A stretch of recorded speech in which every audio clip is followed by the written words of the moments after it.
Complex number की बात करते हैं। कॉम्प्लेक्स नंबर जो है, ठीक है, वो आपका 6 to 10 मार्क्स तक का जो है वो आ जाता है। ठीक है। Easy plus medium plus difficult type of questions आते हैं। हमारा एक्स एक्सेस और वाई एक्सेस होता था ना, यहाँ पे भी हमारे पास दो एक्सेस होते हैं, एक को हम कहते हैं रियल और एक को कहते हैं इमेजिनरी। ठीक है।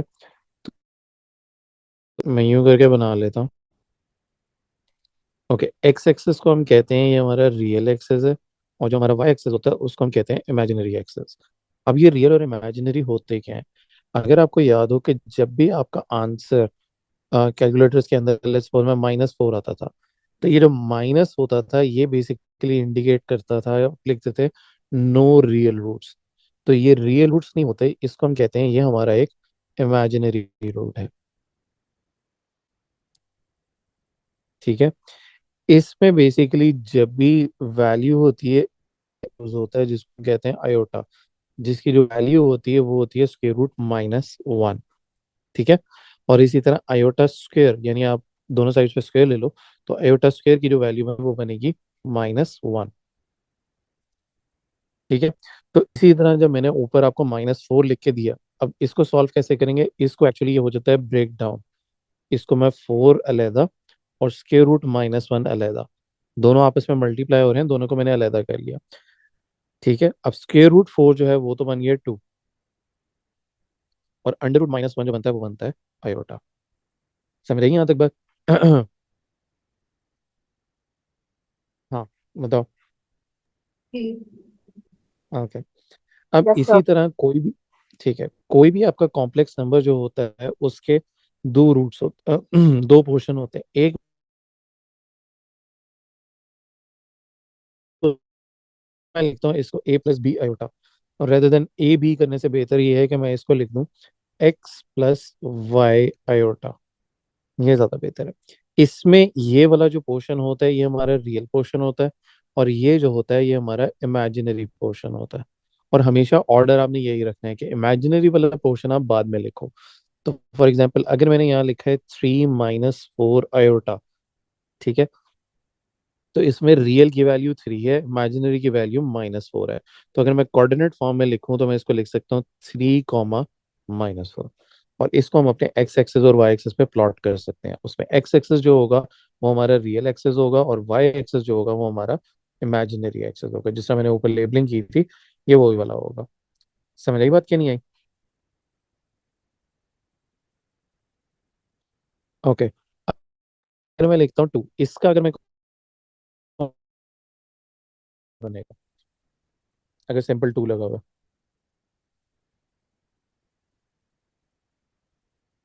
हाँ बताओ, इसका रियल और इमेजिनरी नंबर्स क्या होंगे? 2 0। Very good. इसमें इसका सिर्फ रियल पार्ट तो एग्जिस्ट करता है, बट इमेजिनरी वाला पार्ट एग्जिस्ट ही नहीं करता। तो आप इसको 2 0 लिख सकते हो। सेम इसी तरह हो सकता है मैं अगर ये 4 आयोटा लिख लूँ यहाँ पे, तो इसमें यहाँ पे इसका रियल पार्ट है ही नहीं, इसका सिर्फ इमेजिनरी पार्ट है। तो इसको मैं लिख सकता हूँ 0, 4। ठीक हो गया। अब इसी तरह जो हमने एक और चीज पढ़नी है उसको हम कहते हैं कॉन्जुगेट। ठीक है। ये हमने, क्या नाम है, जब रैशनलाइजेशन पढ़ी थी तब मैंने कॉन्जुगेट के बारे में बताया था, और तब भी कहा था ये कॉम्प्लेक्स नंबर। ठीक है। कि अगर जो भी हमारा कॉम्प्लेक्स नंबर है अगर उसके ऊपर ये एस्टेरिक लग जाए, इसको ये रिप्रेजेंट कर रहा होता है कि ये हमारा एक कॉन्जुगेट है। अब कॉन्जुगेट में अगर कोई याद हो तो वो एक साइन चेंज करते थे। फॉर एग्जाम्पल अगर मैं कहता हूँ कि मेरा है 3 + 4 आयोटा, तो अगर मुझे इसका कॉन्जुगेट लिखना है तो इसमें जो आयोटा वाली टर्म होती है उसका हम साइन चेंज कर लेते हैं। तो इसको मैं लिखता हूँ 3 - 4 आयोटा। बात समझ आई कि नहीं आई? जी, बताओ। जी सर। सर ये ओके, साइन इसका दोबारा बना दो। साइन का मैंने यही कहा कि जो अयोटा वाली टर्म होती है आप सिर्फ इसका साइन चेंज कर लेते हैं। ठीक है। तो अगर ये +4 आयोटा यहाँ लिखा था तो इसके कॉन्जुगेट में -4 आयोटा आएगा। तो इसी तरह ये देखो मैंने नीचे एक आपको लिख के दिया -2 - 5 आयोटा। तो इसका जब आप कॉन्जुगेट लिखोगे तो इसका कॉन्जुगेट क्या बनेगा? -2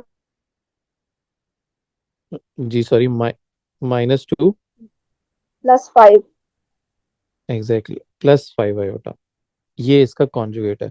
तो जब भी वो आपसे कहेगा कि अदर रूट्स, आपको याद है जब आप क्वाड्रेटिक फॉर्मूला लगाते हो तो उसमें बीच में, क्वाड्रेटिक फॉर्मूला में एक बीच में प्लस माइनस आता है, याद है कि नहीं?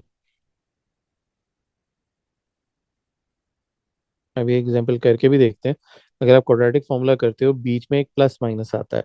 उसमें होता क्या है कि एक फैक्टर आपका प्लस के साथ होता है और दूसरा फैक्टर आपका नेगेटिव के साथ होता है।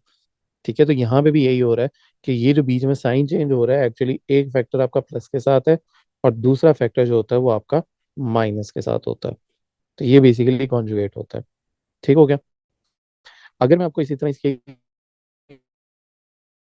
फॉर एग्जांपल मैं आपको ये अब कहता हूँ कि आपके पास एक क्वेश्चन है,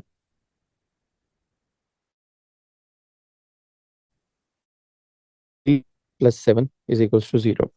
ओके, इस पे जब आप क्वाड्रेटिक फॉर्मूला लगाने की कोशिश करते हो तो ये बनता है -4 प्लस माइनस स्क्वेयर रूट 4 का स्क्वायर -4 × 1 × 7 होल डिवाइडेड बाई 2 है। ओके, आप जरा अंडर रूट वाला क्वेश्चन सॉल्व करके बताते हो कि अंडर रूट के अंदर क्या आता है?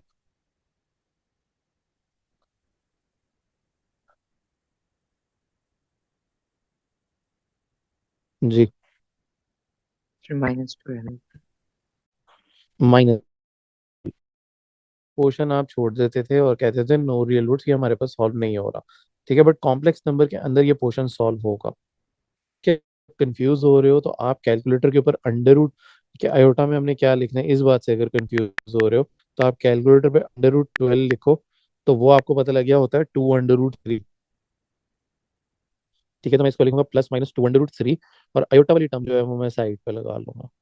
तो जो माइनस, ये वाला पोर्शन है जो माइनस है अंडर रूट के अंदर, वो अयोटा में आ गया और यहाँ पे डिवाइड बाई 2।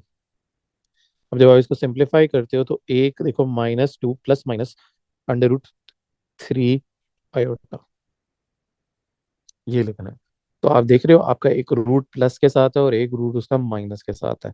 तो ये बेसिकली उनका कॉन्जुगेट है। समझ आई बात की नहीं आई?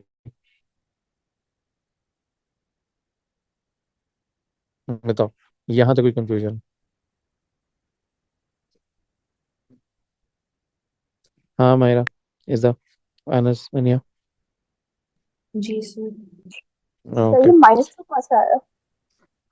जी सॉरी, क्या कह रहे हो? माइनस। आप देखो ना, -4 डिवाइड बाई 2 जब आप करोगे तो पीछे क्या रह जाएगा? -2 नहीं आएगा सिंप्लीफाई होने के बाद? यस। या ऊपर से 2 कॉमन निकाल के आप सिंप्लीफाई कर लो। ठीक है। ओके, मैं अब आपको यहाँ पे कहता हूँ कि अब हम कुछ कॉम्प्लेक्स नंबर्स लेते हैं और उनको आपस में ऐड, सब्ट्रैक्ट, मल्टीप्लाई, डिवाइड कर लेते हैं। ठीक है, तो एक ले लेता हूँ मैं 5 + 2 आयोटा और दूसरा मैं अपना ले लेता हूँ -3 + 4 आयोटा। ये मेरे पास दो नंबर्स हैं, इन दोनों को मैंने आपस में ऐड करना है, तो मैं यहाँ लिख लेता हूँ Z1 + Z2। अब सिंपल उसी तरह से ही करेंगे कि पहले मैंने लिख लिया Z1 which is 5 + 2 iota -3 + 4 iota. तो इसमें लाइक, तो 5 - 3 बन गया और 2 आयोटा + 4 आयोटा करोगे तो ये आपके पास आ गया 6 आयोटा। ये हमारा आंसर हो जाएगा। समझ आया कि नहीं आया? यस। जी, यहाँ तक बताओ, कोई चीज़ ना समझ आइए? ओके, अगर मैं कहता हूँ कि मैंने दोनों को आपस में सब्ट्रैक्ट करना है, तो देखो पहले मैंने लिखा 5 + 2 आयोटा, अब माइनस और आगे मैं ब्रैकेट लगा लूंगा ताकि ये साइन वाली मिस्टेक ना हो, क्योंकि साइन अब हम सब्ट्रैक्ट करोगे तो साइन चेंज होते हुए आपको नजर आएंगे। जब आपको चेंज होते हुए नजर आ रहे हैं तो मैं इसको लिख लेता हूँ 5 + 2। तो जब आप इसको सॉल्व करते हो तो 8 - 2 आयोटा, ये आपका आंसर है फ्रैक्शन के अंदर। हाँ, क्या हुआ, समझ आया कि नहीं आया? यस सर, समझ जी आ सर। ओके, ठीक हो गया। अब इन दोनों नंबर्स को हम आपस में करते हैं मल्टीप्लाई। ठीक है, मल्टीप्लाई के अंदर अब क्या होगा, मैं कहता हूँ मेरे पास एक नंबर है 5 + 2 आयोटा और दूसरा नंबर है मेरे पास -3 + 4 आयोटा। आपने इन दोनों नंबर्स को आपस में मल्टीप्लाई करना है। अब जिस तरह अलजेब्रा में करते थे यहाँ पे भी कुछ इसी तरह ही करेंगे। पहले आप 5 को जाके दोनों से मल्टीप्लाई करो तो मेरे पास आता है -15 + 20 आयोटा। इसी तरह जब मैं +2 आयोटा को करता हूँ तो ये आता है -6 आयोटा +8 आयोटा स्क्वायर। ठीक है। अब इसमें तो ये दोनों टर्म्स तो आपस में सब्ट्रैक्ट होके मेरे पास आ गया 14 आयोटा। ये है -15। अब ये जो स्क्वायर बनता है -1, तो 8 × -1 करोगे तो ये आना चाहिए एंड पे -8। तो जब आप इसको सॉल्व करोगे तो ये बनेगा -23 + 14 आयोटा। समझ आया कि नहीं आया किस तरह से आपने मल्टीप्लाई करना यस। है? ओके। अच्छा। अब जो नेक्स्ट चीज इसके अंदर आती है वो आती है डिवीजन की, कि आपने डिवाइड जो है वो कैसे करना है।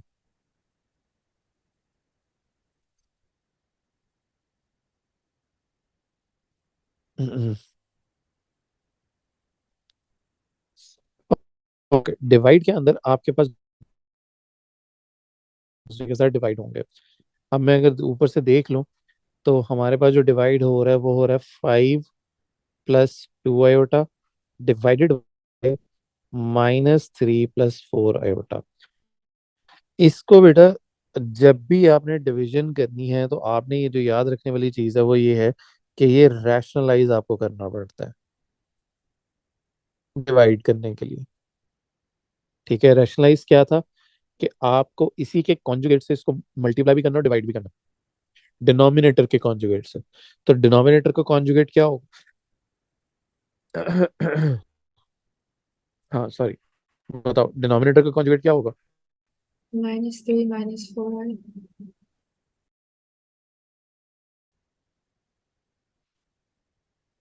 बिल्कुल ठीक, -3 - 4 आयोटा ऊपर भी आ जाएगा और -3 - 4 आयोटा डिनोमिनेटर में भी आ जाएगा। ऊपर मल्टीप्लाई करो तो it becomes -15 - 20 iota -8 iota square. और बेटा डिनोमिनेटर में जब आप करते हो तो जिस तरह रैशनलाइजेशन में होता था, ये आइडेंटिटी अप्लाई हो रही है, तो आप इसको लिख सकते हो -3 स्क्वायर माइनस ब्रैकेट में 4 आयोटा का स्क्वायर, इस तरह से।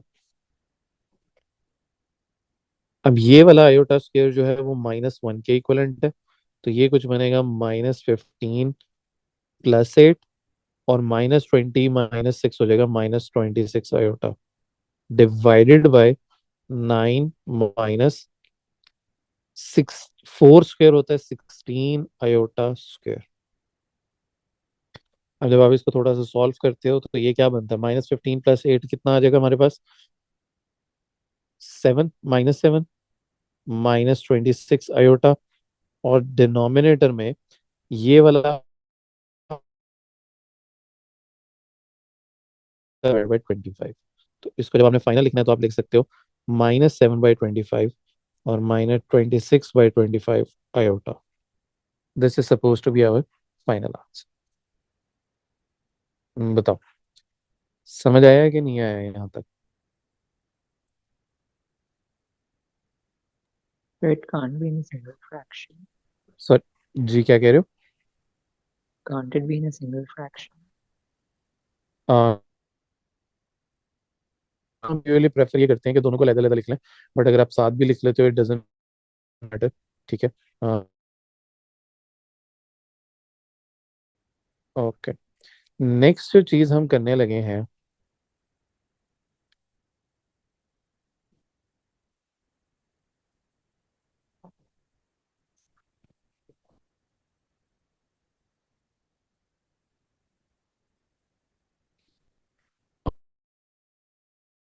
ऑफ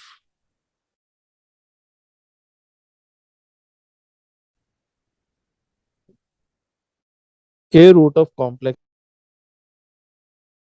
मैं आपसे कहता हूँ कि आपने स्क्वायर रूट 3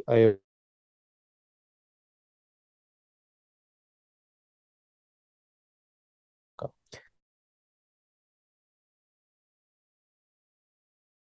नंबर होता है Sir, your screen is stuck. कि एक टर्म आपकी एक्स की होगी, वाई की screen is stuck. Okay wait, मैं दोबारा रीशेयर कर।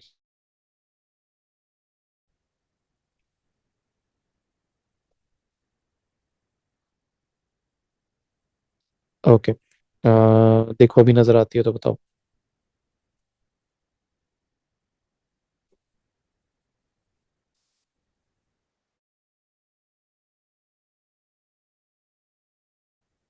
कर रही थी थोड़ी सी। ओके, अब वो तो बताना। ओके, मैं ये कह रहा था कि हमने लेना है square root of a 4 - 3 iota. अब यहाँ पे मैं आपसे कहता हूँ कि कॉम्प्लेक्स नंबर्स का जो आंसर्स होते हैं वो हमेशा ये फॉर्मेट होता है कि कोई अंडर रूट स्क्वायर कुछ नहीं लगा होता, simple X plus iota Y यूं करके हमारा आंसर होता है। ठीक है।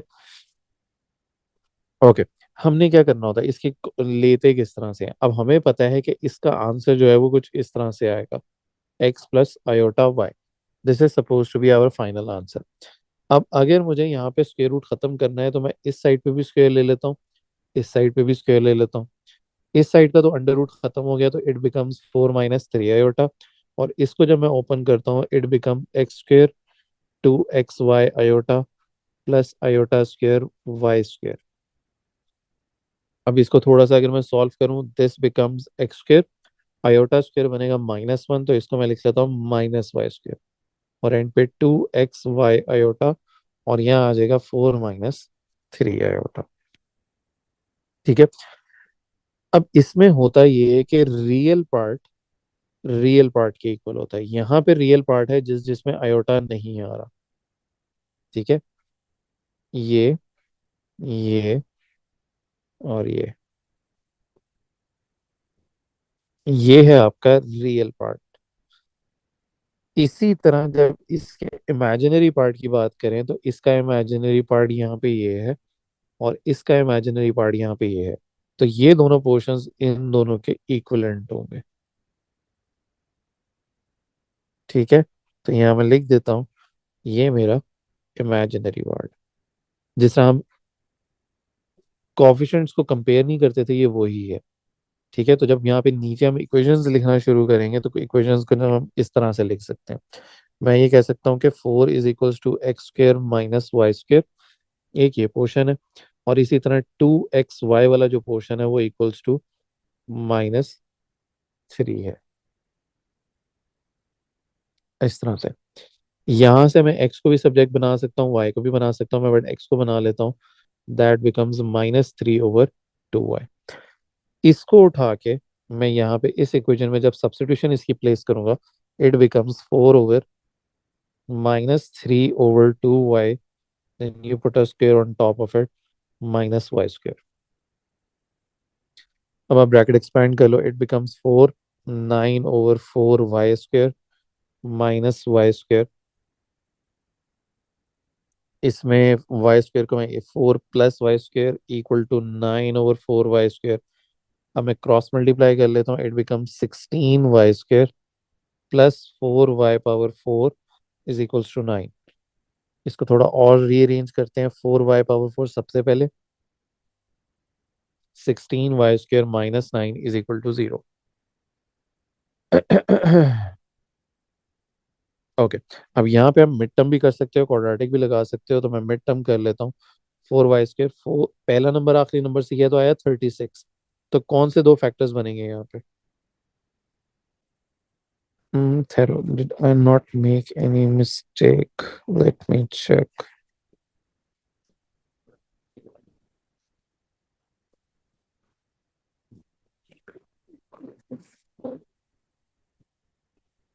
हाँ बताओ, फैक्टर्स हमारे क्या क्या बनेंगे?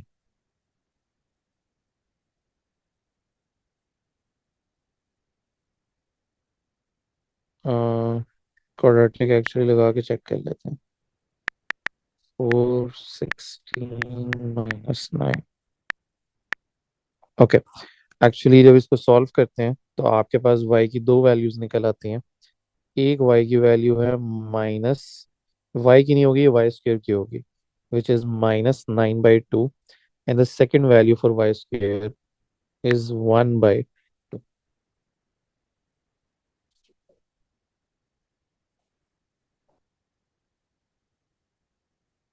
ओके, अब यहाँ से जब y की वैल्यू निकालते हैं तो इस साइड पे आप अंडर रूट लो दोनों का। अंडर रूट 1/2 क्या आता है? 1/2। दैट इज, जरा अपनी कैलकुलेटर पे देख के बताना, ये रैशनलाइज करके नहीं बताता ये कैलकुलेटर। जी Square बताते हैं root क्या 2 आता है। over 2. हाँ, √2/2। ठीक है, आपके कैलकुलेटर रैशनलाइज करके बताते हैं, ये वाला मेरा करके नहीं बताता। और इस साइड पे जब आप स्क्वायर रूट लोगे तो ये सॉल्व नहीं होता। ठीक है, तो इसको तो हम रहने देते हैं। अब इसके थ्रू जब मैंने एक्स की वैल्यूज निकालनी है तो मैंने ये एक्स वाली वैल्यूज यहाँ से पकड़ी। ठीक है, इसमें मैं सब्स्टिट्यूट करूंगा -3, एक दफा 2 × √2/2, और इसी तरह एक्स की दूसरी वैल्यू -3/2 ब्रैकेट -√2/2। जब इसको सॉल्व करते हो तो एक्स की भी दो वैल्यूज निकल के आती हैं, एक तो निकल के आएगी -3/√2, और दूसरी निकल के आएगी +3/√2, जो कि रैशनलाइज होने के बाद आई थिंक आपके आंसर्स आ जाएंगे। लेकिन हमारे पास एक्स और वाई जो है वो दोनों आ गए। ठीक है, तो जब आप आंसर्स लिखोगे तो बेटा आप ये लिख सकते हो कि आपके जो एक रूट जो है वो आपका निकल के आता है एक्स की ये वाली वैल्यू, यानी -3/√2, प्लस वाई की जो वैल्यू थी वो +√2/2 थी, और इसके साथ आयोटा। ये मेरा एक्स है और ये मेरा वाई है।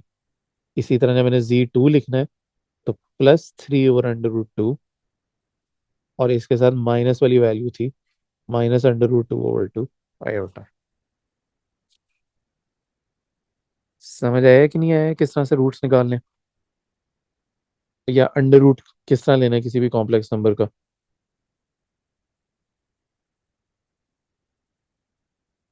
बताओ यहाँ तक कोई चीज कोई बात ना समझ आई हो?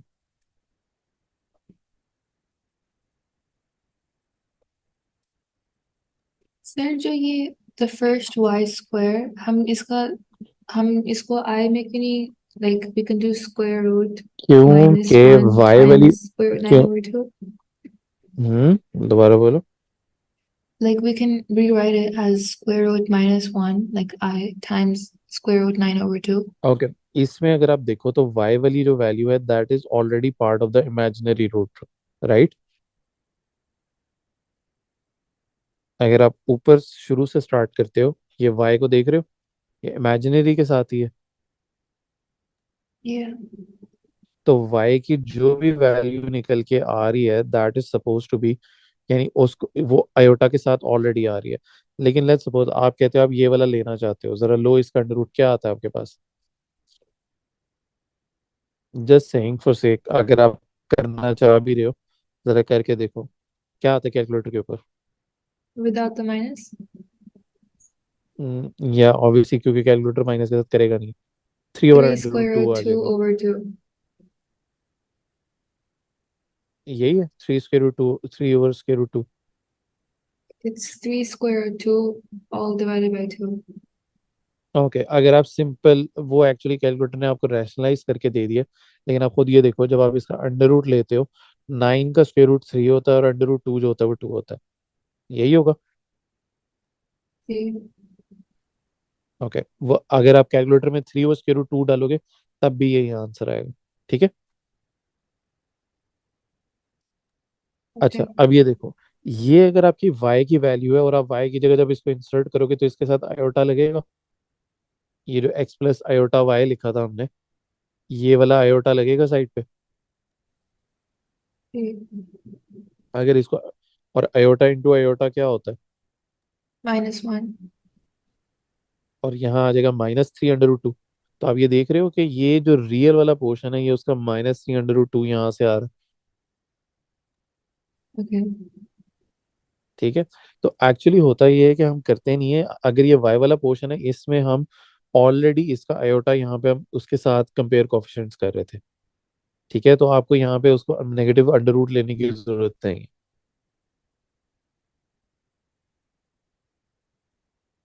ये मैं यहाँ से रेस कर देता हूँ। तो x की वैल्यू सिंपली जिस तरह आप निकालते हो उसी तरह निकालेंगे, और y की वैल्यू भी जिस तरह आप निकालते हो उसी तरह निकालेंगे। ठीक है, अभी यहाँ तक बताओ कोई चीज़ कोई बात ना समझ आई?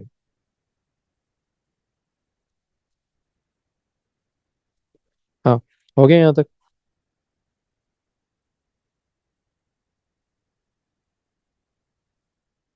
ओके।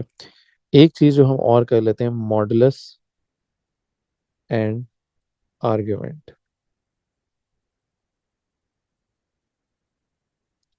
ओके, मॉडुलस और आर्ग्यूमेंट अगर आपने निकालना हो, मॉडुलस जो होता है वो बेसिकली आप यूं दो लाइंस के दरमियान में यूं लिख लेते हो, और इसमें मॉडुलस जो होता है वो basically x square plus y square. और इसी तरह आर्ग्यूमेंट जो होता है वो बेसिकली एंगल को रिप्रेजेंट करता है। ठीक है। और जो एंगल आपने निकालना होता है उसको हम लिखते ही यूं है कि आर्ग्यूमेंट ऑफ जी। अगर आपने निकालना है तो आप उसको tan inverse y over x लिख लेते हैं, यूं करके। ठीक है, यहाँ तक बात समझ आई कि नहीं आई?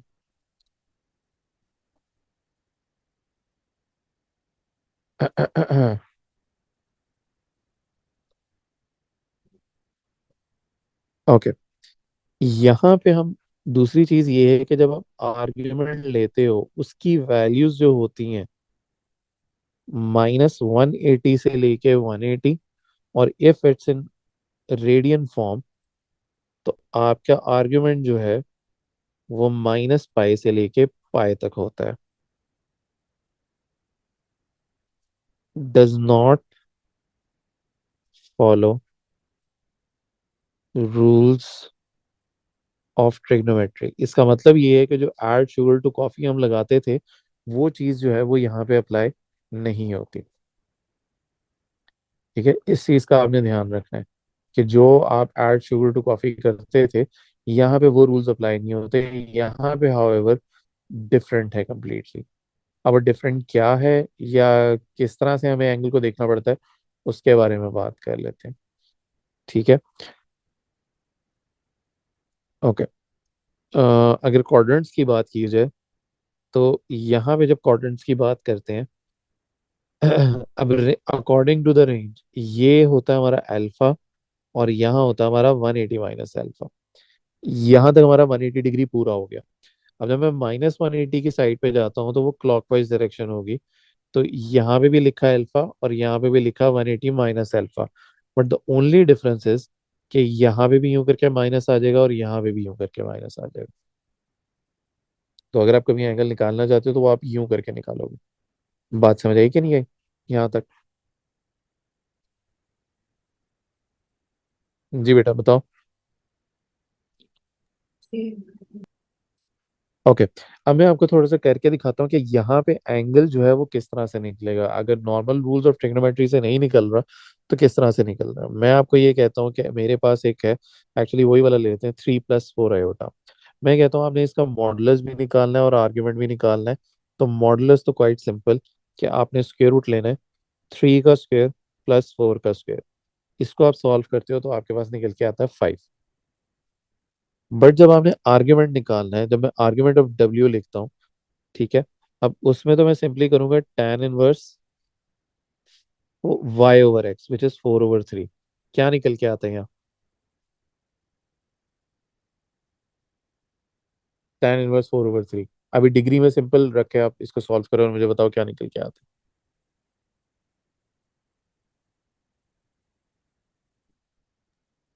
53.1. है? ठीक है, 53.1 डिग्री। अब ये किस क्वाड्रेंट के अंदर आता है आपने ये चेक करना है। अब देखो आराम से, इसमें जो भी आपका कोऑर्डिनेट होता है, जिस तरह इस केस में 3 + 4 होता है, आप इसको ग्राफ पे प्लॉट करो। मेरी रियल वैल्यू 3 है और इमेजिनरी वैल्यू 4 है, तो इसका मतलब है इस क्वाड्रेंट के अंदर आता है। जब ये इस क्वाड्रेंट में आता है तो यू रिमेम्बर के अल्फा, इस क्वाड्रेंट में वैल्यू होती है अल्फा। तो इस केस में मेरा आंसर जो है वो अल्फा मेरा 53.1 निकला है। तो मेरा आंसर जो है वो यही रहेगा। ठीक है। अगर मैं थोड़ा सा इसमें चेंज करता हूँ, मैं आपको ये कहता हूँ कि मेरा 3 + 4 आयोटा नहीं है, वो मैं कहता हूँ 3 - 4 आयोटा है। अब मेरे मॉडुलस पे तो फर्क नहीं पड़ेगा क्योंकि वो स्क्वायर लेके अंडर रूट ले रहा है तो वो तो रहेगा 5। अब जब मैं आर्ग्यूमेंट ले रहा हूँ, अब ये थोड़ा सा समझने वाली बात है। मैंने तो tan इनवर्स, अब -4/3 नहीं लिखूंगा, मैं लिखूंगा इसे 4/3, जिससे मेरा आंसर आया 53.1। बट जब मैं इसके क्वाड्रेंट देखना शुरू करता हूँ, अब जब मैं इस क्वाड्रेंट की वैल्यू को प्लॉट करूंगा तो एक्स की वैल्यू तो मेरे पास 3 है, वाई की वैल्यू है मेरे पास -4। वो आया पॉइंट इधर। इस क्वाड्रेंट में हम क्या वैल्यू लेते थे, या क्या फॉर्मूला लेते थे? अगर आप ऊपर से देखो तो मैंने लिखा हुआ है -अल्फा, -अल्फा। तो जब आप इसका आर्ग्यूमेंट लिखोगे तो आप लिखोगे -53.1। समझ आई बात? कहीं नहीं आई ये वाली? बताओ। Yes. ओके। अगर इसी तरह मैं इसको थोड़ा सा और चेंज कर लेता हूँ, मैं आपको ये कहता हूँ -3 + 4 आयोटा। ठीक है। अब मॉडुलस वही रहेगा, और इसी तरह मैं जब इसका आर्ग्यूमेंट लेने की कोशिश करूंगा तो आर्ग्यूमेंट में मैं इन माइनस को इग्नोर करूंगा और मैं इसे 4/3 लिखूंगा, जो कि देगा मुझे 53.1। अब जब मैं इसको प्लॉट करने लगता हूँ, जब मैं प्लॉट करता हूँ, तो एक्स की वैल्यू हुई मेरी -3 और वाई की वैल्यू हुई 4, जो कि इधर आता है, यानी इस क्वाड्रेंट के अंदर। अब इस क्वाड्रेंट में हमने डिसाइड किया था कि हम लेंगे वैल्यू 180 -अल्फा। तो जब मैंने यहाँ पे आर्ग्यूमेंट लिखना है तो मैं ये लिखूंगा 180 -53.1। तो देखो इसका आंसर जो है वो क्या निकल के आता है। आई थिंक 126.9 आता है। देख लो, यही आता है आंसर।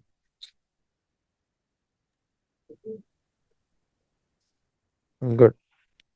और इसी तरह आखिरी वाला अगर आप देखो, आखिरी वाले के अंदर क्या है,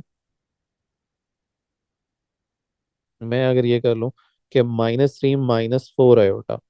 अब आर्ग्यूमेंट जब लेना होगा तो आर्ग्यूमेंट तो वही निकल के आया कि tan इनवर्स, नेगेटिव मैं नहीं लिखूंगा, 4/3 करूंगा तो वो आया 53.1। जब मैं इसको हाउएवर प्लॉट करने लगता हूँ, प्लॉटिंग के अंदर एक्स की वैल्यू भी -3, वाई की वैल्यू भी -4, ये वाला क्वाड्रेंट बनता है यूं। जब ये वाला क्वाड्रेंट बनता है तो हमने डिसाइड ये किया था कि वैल्यू होगी 180 -53.1, और यूं करके मैं बाहर माइनस लगा लूंगा, तो मेरा आंसर निकल के आएगा -126.9। तो इसमें बेसिकली आपको पॉइंट प्लॉट करके देखना होता है कि वो किस क्वाड्रेंट के अंदर आ रहा है, और फिर उस हिसाब से हम उसको देख लेते हैं कि कौन सा वाला फॉर्मूला जो है वो इसका सिलेक्ट होता है। तो यहाँ लिख लेते हैं कॉम्प्लेक्स नंबर्स फॉर्म्स। ओके, एक फॉर्म से तो हम उस दिन डील कर भी रहे थे। ठीक है, उसका एक नाम भी होता है, उसको एक्चुअली कहते हैं कार्टेशियन फॉर्म।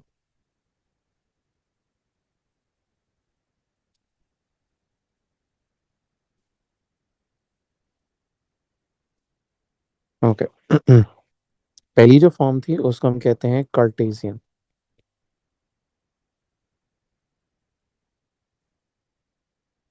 ओके, कार्टेशियन के अंदर क्या होता है कि आपकी जो फॉर्म होती है वो थी एक्स प्लस वाई आयोटा। इसमें एक्स और वाई जो होते हैं वो हमारे कोऑर्डिनेट्स होते हैं। ये यूज किस लिए होती है कि आपको आगे हमने एक और चीज पढ़नी है, आर्गन डायग्राम। तो ये आर्गन डायग्राम बनाने के लिए यूज करते हैं हम ज्यादातर। ठीक है, जो कोऑर्डिनेट्स होते हैं बेसिकली। तो एक होगी हमारी ये वाली फॉर्म। उसके बाद जो दूसरी फॉर्म है वो होती है हमारी पोलर फॉर्म। अब पोलर के अंदर क्या होता है, उसमें डिफरेंट लिखना ये होता है, पहले मैं यहाँ लिख लूँ। ओके, ये भी z इज इक्वल्स टू था, ये भी कोई भी मेरा कॉम्प्लेक्स नंबर उसको यूँ लिखते हैं r bracket cos theta plus iota sine theta. ठीक है, इसमें r जो होता है वो बेसिकली मॉडुलस को रिप्रेजेंट करता है, मॉडुलस जो हमने लास्ट टाइम किया था। और इसमें जो एंगल, ये जो थीटा लगा हुआ है, ये बेसिकली आपके एंगल को रिप्रेजेंट करता है, जिसको हम आर्ग्यूमेंट भी कहते थे। तो ये मेरा आर्ग्यूमेंट है। तीसरी और आखिरी फॉर्म जो होती है वो होती है एक्सपोनेंशियल।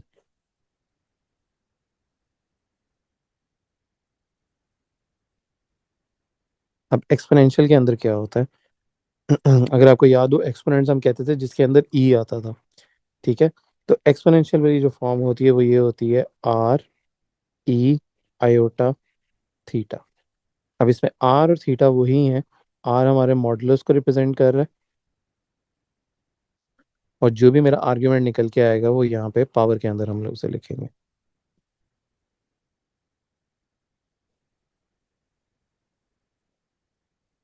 ओके, तो सबसे पहली चीज जो थी वो ये थी।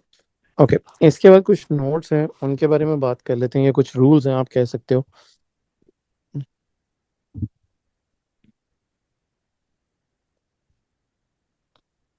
ओके, रूल्स हैं क्या, उनके बारे में बात करते हैं। ओके, फर्स्ट वन वाले से अगर हम स्टार्ट करें।